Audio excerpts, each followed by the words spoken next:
Let's now move to Maldives, where the former Maldives President Mohamed Nasheed has been left in a critical condition, following an assassination attempt that also wounded 4 others, including a British national. A report. The former president of Maldives, Mohamed Nasheed, was in critical care after being severely wounded in a bomb blast outside his home. Along with Nasheed, who has now been flown out to Germany for treatment, 3 bodyguards and 1 British man were also injured.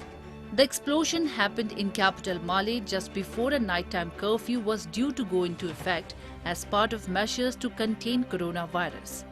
Local media reports said a homemade explosive device was planted on a motorbike parked near Nasheed's car. The Maldives police say the attack was carried out by religious extremists, and they have also arrested the top suspect along with 2 others in connection to the incident. Nasheed, the Maldives' first democratically elected president, who is now parliament speaker, has previously warned about militants infiltrating the Islamic country.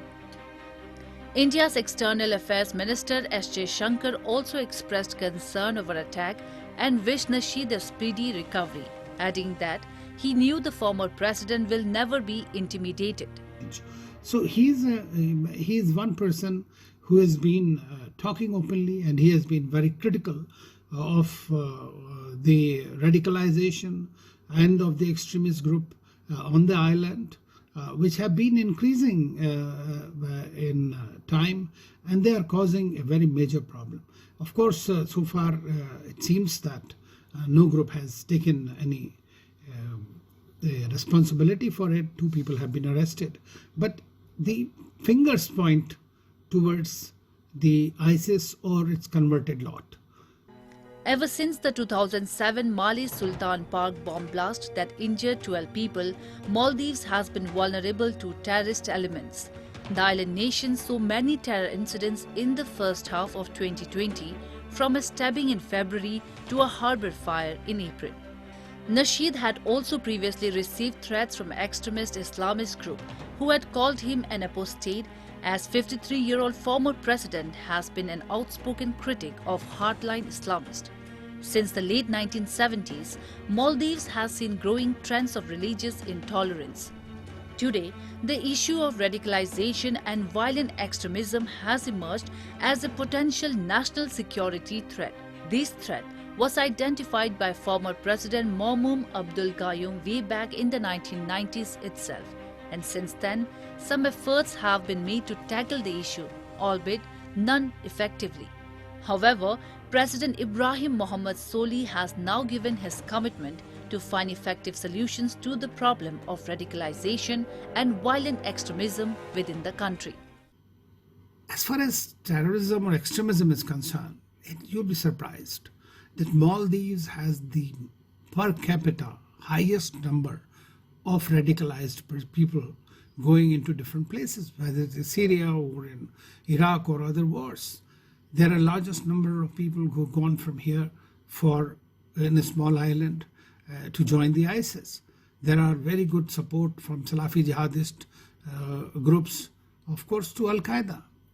So they have been indulging for quite some time now into these kind of terrorist and extremist activities, killing tourists, sometimes the government officials, sometimes blowing up the boats belonging to the government, and there are umpteen number of groups. The thing is that Maldives also has several islands, and many of these groups operate out of those islands, and that's where they have been able to find their supporters. They are recruiting, they get trained in Pakistan and elsewhere.